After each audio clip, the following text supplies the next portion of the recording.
सुप्रभात बच्चों। आज कक्षा नवम के छात्र छात्राओं का हमारी इस कक्षा में स्वागत है और हम आज भारतेंदु हरिश्चंद्र का पंचवटिक शीर्षक कविता पढ़ते हैं। आपस में हम एक दूसरे से इसके बारे में चर्चा करते हैं। आइए इनका जीवन परिचय आप किताब से पढ़ लीजिएगा। हम काव्यांश के बारे में विशेषकर आपका प्रकाश डालना चाहेंगे। प्रस्तुत रचना पंचवटी खंड काव्य से ली गई है। इसमें प्रकृति का आलंबन एवं उद्दीपन दोनों रूपों में स्वाभाविक चित्रण है। पूरे प्रसंग में कथा तत्व क्षीण है। अब आप देखेंगे कि यहाँ आया आलंबन और उद्दीपन।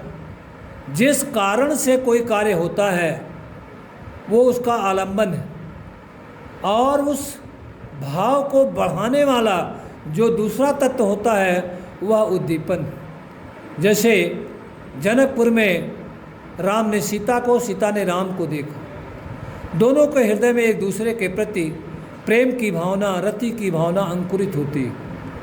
वहाँ हम राम के पक्ष का लेते हैं। राम ने सीता को देखा, उनका रति नाम का भाव जागृत हुआ, स्थायी भाव। अब उनके लिए आलंबन सीता है और सीता का हाव भाव, उनकी वेशभूषा, भंवरों का गुंजार, फूलों का खिलना, बार बार उनकी तरफ देखना, ये उद्दीपन विभाव, आलंबन विभाव और उद्दीपन विभाव। आइए हम उस समय का वर्णन इसमें दिया गया। एक मिनट।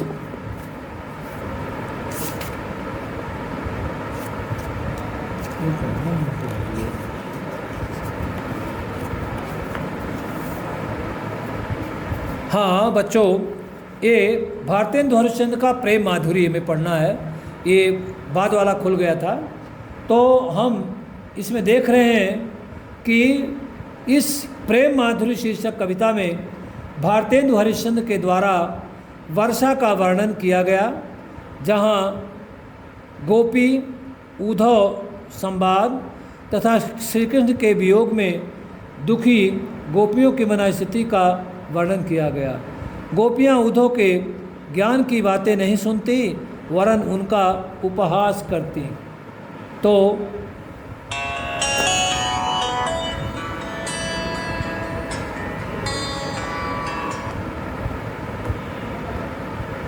हाँ, आप देखिए, मैं एक बार इसमें सवैया और कुंडलियाँ, कवित्व, इन दोनों छंदों का प्रयोग किया गया।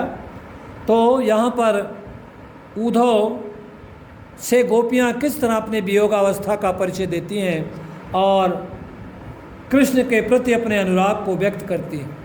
वो कृष्ण के अभाव में कितनी दूभर हो गई, क्या स्थिति है देखिए। वर्षा ऋतु आ गई है और वर्षा ऋतु में जो संयोगी लोग हैं, जो अपने प्रियजनों के साथ हैं, उनके सुख में वृद्धि होती है, लेकिन जो वियोगावस्था के दौर से गुजरते हैं उनके दुख में वृद्धि हो जाती है। और यहाँ गोपियाँ वियोगावस्था के दौर से गुजर रही हैं। कृष्ण मथुरा चले गए हैं और कृष्ण का संदेश लेकर उद्धव ब्रज आए हुए हैं। उस समय का जिक्र है। बरसात का महीना या वर्षा ऋतु आ गई है और उनका वियोग बढ़ चुका है। गोपियाँ उद्धव को संबोधित करके कहती हैं, कूक लगी कोयले कदम बन पे बैठी फेरी, धोए धोए पात हिल हिल सर से लगे। कोयल कूकने लगी और कदम्बों की डालियों पर बैठ बैठ कर कोयल कूकने लगी और धोए धोए पात हिली हिली, सब पुनरुक्त प्रकाश अनुप्रास अलंकार है। धोए धोए पात हिली हिली सर से लगे। और पानी पड़ने से, बरसात होने से उनके पत्ते धुल गए और हिल हिल करके लहराते हुए सुशोभित हो रहे हैं। बोले लगे दादुर, मयूर लगे नाच फेरी। दादुर का मतलब मेढक, मेढक बोलने लगे और मयूर नाचने लगे। देख के संजोगी जन ही हर्ष से लगे।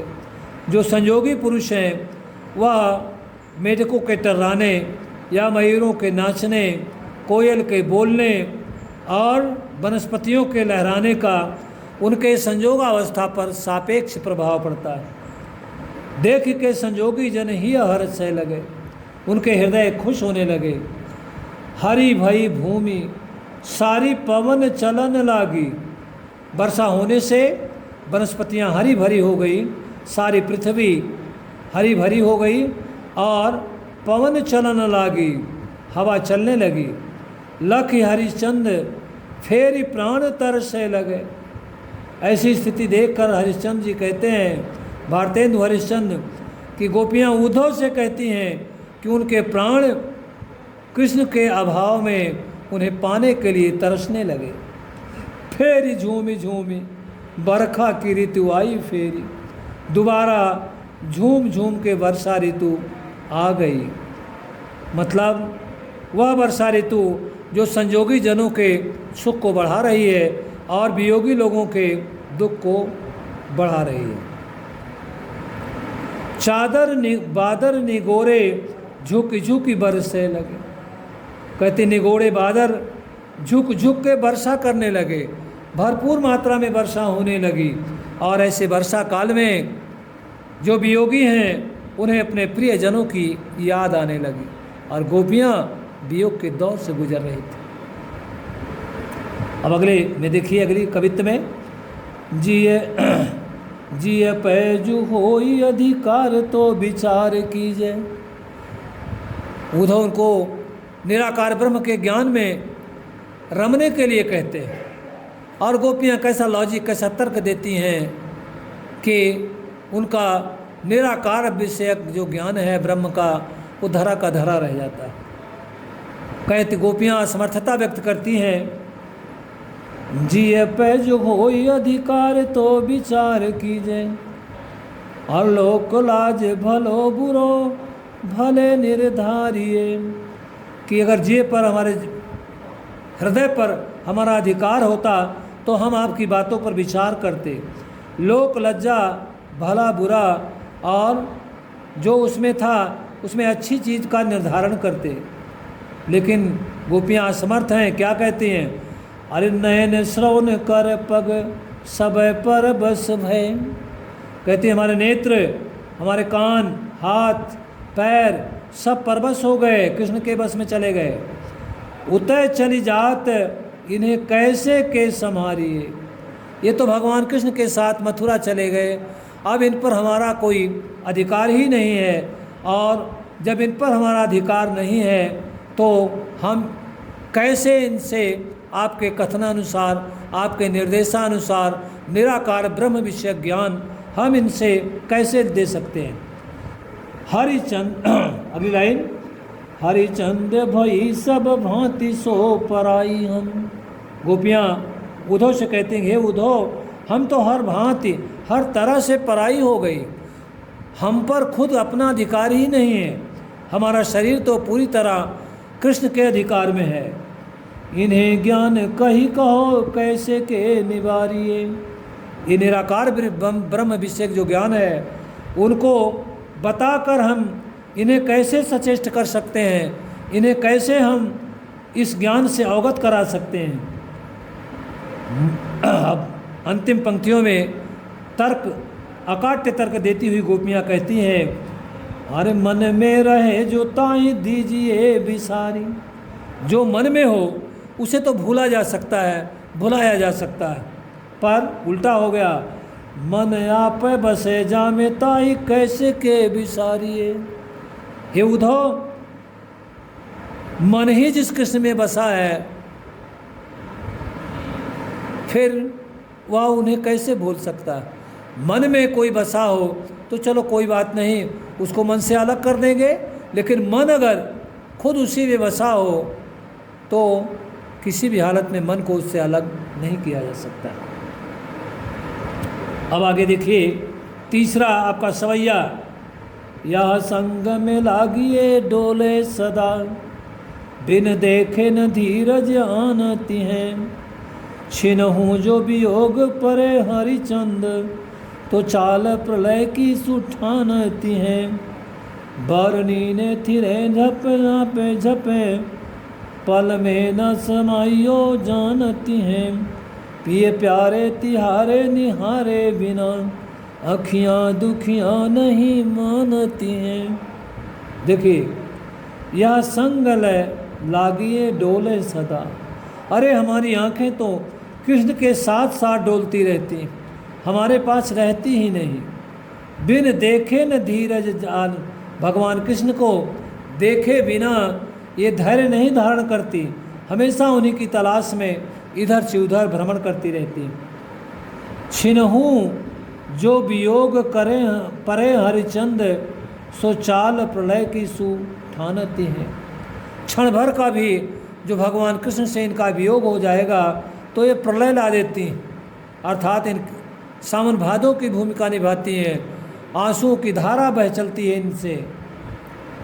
और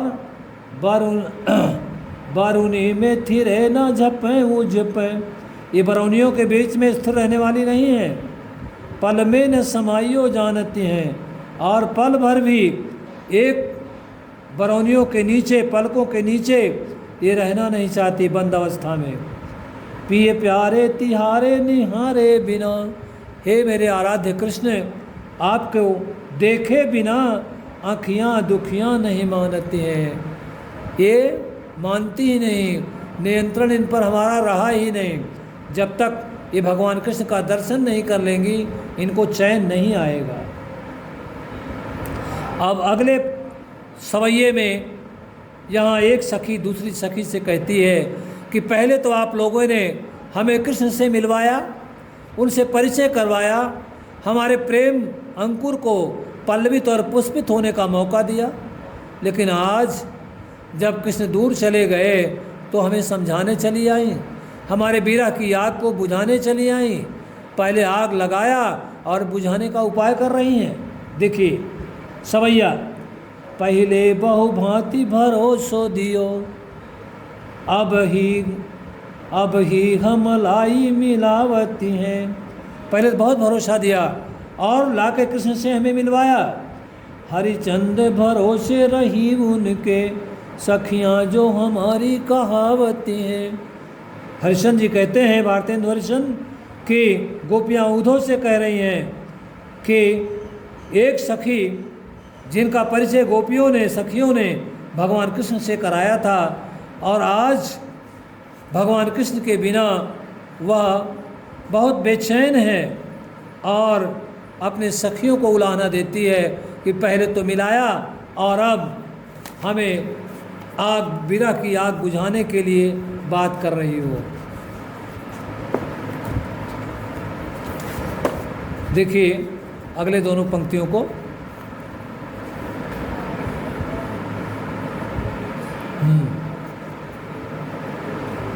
अब वेई जुदा है रही हम सो, उल्टो मिल के समझावती हैं।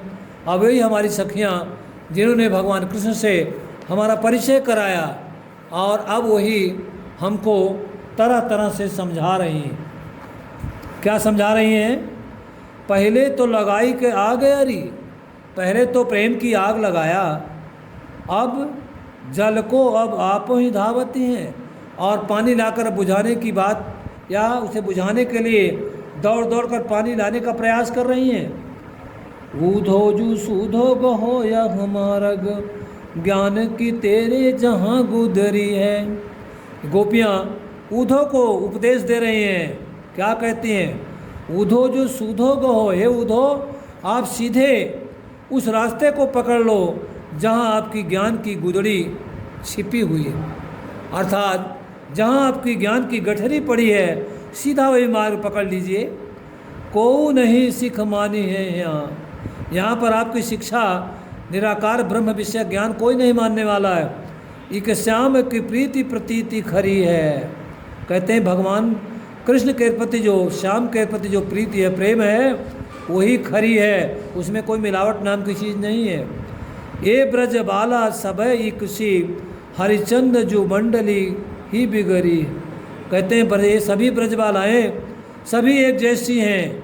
हरिश्चंद्र जी कहते हैं कि गोपियाँ उद्धव से कह रही हैं कि पूरी मंडली ही बिगड़ी हुई। एक तो होए, हाँ लाइन है, एक जो होए तो ज्ञान सिखाइए, कुपही में यहाँ भांग परी है। अर्थात कोई अकेला हो तो उसको ज्ञान की बातें सिखाई जाएं। यहाँ तो पूरे कुएं में भांग पड़ी। अर्थात जितने लोग हैं सभी कृष्ण के दीवाने हैं, कृष्णमय हैं, वे दूसरे की बात को सुनने वाले नहीं हैं। अब यहाँ बसंत आ गया है लेकिन उनके प्रियतम कृष्ण नहीं आए, उसका जिक्र है। सखी आयो बसंत ऋतून को कंत, चहु दिशि फूली रही सरसो। हे सखी, बसंत ऋतुओं का राजा बसंत आ गया। चारों दिशाओं में सरसों के फूल दिखाई दे रहे हैं। बर शीतल मंद सुगंध समीर, सतावन हार भयो गरसो। शीतल मंद सुगंध समीर चल रही है और यह वियोगी या वियोग की दौर से गुजरने वालों के लिए अत्यधिक कष्टदायक। अब सुंदर सांवरो नंद किशोर, कहे हरिचंद गयो घर सो। कहती हैं एक सुंदर सांवरे नंद के किशोर माने भगवान कृष्ण कह के गए थे कि हम जल्दी यहाँ घर वापस आएंगे। परसों को बिताए दियो बरसों, परसों आने की बात कहे थे और बरसों बीत गए। तरसों कब पाए पिया परसों। और गोपियाँ कहती हैं अपने पिया कृष्ण के पाँव को स्पर्श करने के लिए, छूने के लिए हम तरस रहे हैं। अब गोपियों के आँखों की क्या दशा है, भारतेंदु जी ने कितना मार्मिक चित्रण किया है। इन्हें दुखियान को न चैन सपने मिलो, इन दुखियान आँखों को सपनों में भी चैन नहीं मिल रहा है। तासो सदा व्याकुल विकल अकुल आएंगी, इसीलिए बेचैनी के कारण व्याकुल होकर हमेशा अकुलाएंगी। प्यारे हरिश्चंद्र जी की बीती जानी अवधि, मतलब प्यार हरिश्चंद्र जी कहते हैं भगवान कृष्ण के आने की अवधि बीत गई। प्राण चाहत चले, गोपियाँ कह रही हैं कि वियोगावस्था के अंतिम दौर से गुजर रही, उनके प्राण उनका साथ छोड़ना चाहते हैं। पए तो संग ना समाएंगी, लेकिन ये आँखें कहते हैं हम प्राणों के साथ नहीं जाएंगे, मरने के बाद भी आँखें खुली रहेंगी। देखो एक बार न नयन भरी ते ही याते, कहती हैं एक बार तो वे अपने आराध्य कृष्ण को नयन भर कर जी भर कर देख लें। जौन जौन लोक जहें तहाँ पछताएंगी, ये आँखें उन्हें छोड़कर जिस जिस लोक में जाएंगी वहाँ भी पश्चाताप का शिकार होंगी। बिना प्राण प्यारे भये दरस तुम्हारे हाय, मरे हो पे आँखें ये खुली की रह जाएंगी। कि हे भगवान कृष्ण मेरे आराध्य, हे प्राण प्यारे, तुम्हारे दर्शन के बिना इन्हें कहीं शांति नहीं मिलेगी, मरने के बाद भी ये आँखें खुली रह जाएंगी, इन्हें आपका इंतज़ार रहेगा, ये किसी भी रूप में आपका दर्शन करना चाहेंगी। बच्चों, इनसे मिलती जुलती एक पंक्ति मैं आपको बताना चाहूँगा कि गज़ल का एक शेर है। बाद मरने के आँखें खुली रह गई, आदत पड़ी हुई थी इन्हें इंतज़ार की, जब से तुझको भुला देने की कसम खाई है और पहले से भी ज़्यादा तेरी याद आई।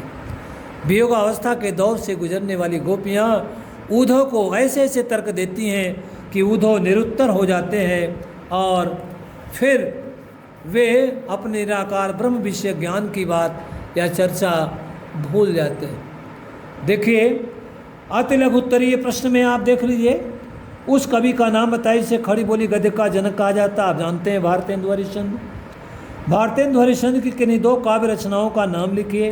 अंधेर नगली नील देवी, प्रेम माधुरी।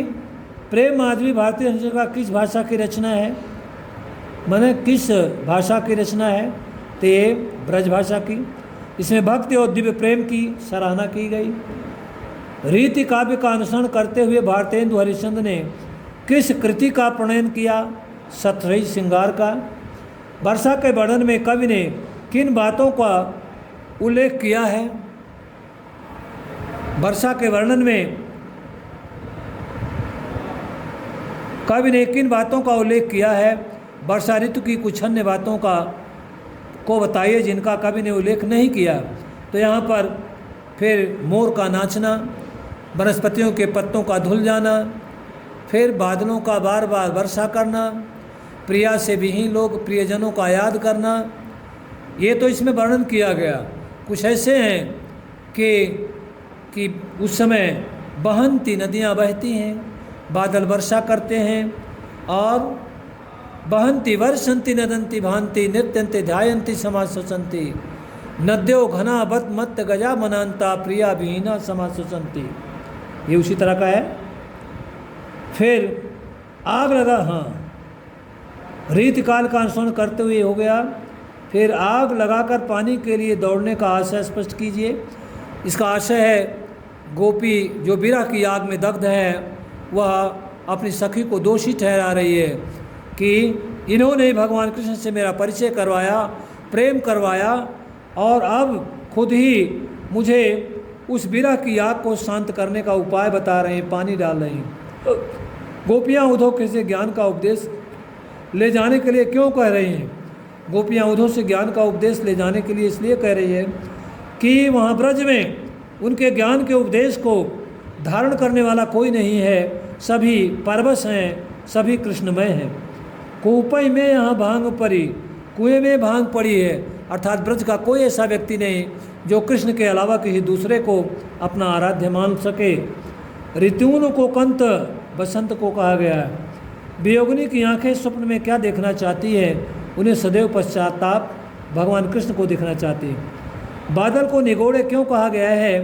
क्योंकि वर्षा के समय जो वियोगी लोग हैं उन्हें अपने प्रियजनों की याद आती है। श्री कृष्ण को भूलने में गोपियाँ अपने को क्यों असमर्थ पाती हैं? क्योंकि वो कृष्ण मन जो है कृष्ण में स्वयं बसा है, कृष्ण मन में नहीं बसे हैं। प्रेम माधुरी से प्रस्तुत वर्षा वर्णन किए आपने शब्दों में लिखिए, ये आपको बता दिया गया।